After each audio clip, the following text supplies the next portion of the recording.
សួស្តីបងប្អូនអ្នកគ្នាឥឡូវយើងតមកវីដេអូបន្ទាប់យើងបានបង្កើត account ហើយវីដេអូមុនអញ្ចឹងឥឡូវយើង add payment method ដើម្បីពេលយើងដាក់លុយយើងដកលុយគេផ្ញើមកតាមធនាគារដែលយើងដាក់ហ្នឹងអញ្ចឹងឥឡូវយើងចូលមកកន្លែង profile យើងនេះមកបន្ទាប់មកយើងចុចលើ payment method អញ្ចឹងអានេះយើងអាច add បានវិធីសាស្ត្រក្នុងការទទួលលុយច្រើនយើងដាក់ ABA ក៏បានដាក់ AC ក៏បានដាក់ធនាគារណាដែលយើងចង់ដាក់ណាសំខាន់ដាក់ឈ្មោះឲ្យត្រូវលេខកង់ឲ្យត្រូវហើយដាក់ QR code យើងឲ្យគេទៅឥឡូវឧទាហរណ៍ខ្ញុំដាក់ ABA ឲ្យចឹង add payment method នេះមកបន្ទាប់មកកន្លែង bank name ឈ្មោះរបស់ធនាគារអញ្ចឹងឈ្មោះរបស់ធនាគារ ABA ឈ្មោះពេញរបស់គេគឺនេះ Advance Bank of Asia អញ្ចឹងខ្ញុំ copy ទៅដាក់មកខ្ញុំចូលសរសេរ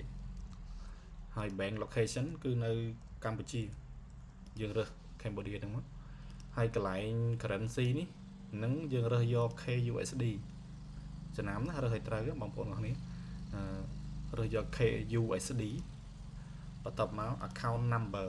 ហ្នឹងឬលេខកង់ធនាគាររបស់យើងលេខកង់ធនាគាររបស់យើងអញ្ចឹងនៅក្នុង bank statement យើងឬក៏យើងដឹងដូចគ្នាខ្លួនកង់របស់យើងនេះ account ធនាគារ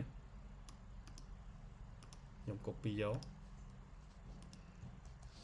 បន្ទាប់មក account first name អញ្ចឹងឈ្មោះរបស់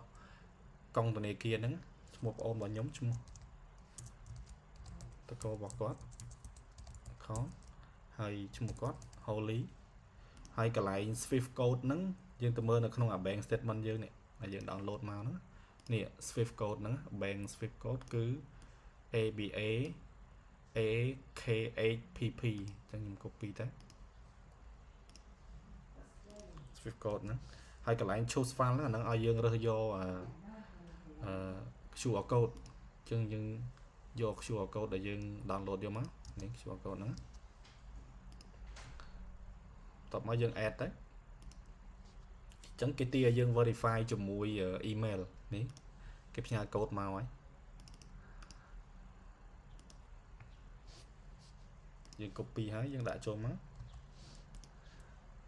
អញ្ចឹងអា payment មួយហ្នឹងឥឡូវយើងបាន add ហើយឃើញទេនេះលេខកង់ធនាគារនៅពេលដែលគេ approve យើងអាចដកដាក់លុយបានហើយអញ្ចឹង status គេដាក់ថា processing កំពុងតែធ្វើដំណើរការនៅពេលដែលគេ approve អាហ្នឹងគេដាក់ថា approve អញ្ចឹងណាអញ្ចឹងយើងអាចដកដាក់លុយតាមអាកង់ដែលយើងដាក់មិញហ្នឹងបានហើយដូចខ្ញុំនិយាយខាងមុនហ្នឹងអញ្ចឹងយើងអាចដាក់ថែមកង់ផ្សេងទៀតបានដាក់ AC ឬក៏ដាក់កង់ធនាគារផ្សេងសំខាន់ដាក់ឲ្យត្រូវឈ្មោះដាក់ឲ្យត្រូវលេខកង់ហើយដាក់ QR code ឲ្យគេទៅណាពេលយើងដកលុយបើសិនជាលឿន10នាទីយឺតអាចឈានចូលដល់5 10កន្លះម៉ោងតាមនឹងតែជាក់ស្ដែងខ្ញុំដកភាគច្រើនតែ10នាទីគេបាញ់ឲ្យហើយអូខេជូនពរចំណេញទាំងអស់គ្នាជួបគ្នានៅវីដេអូក្រោយ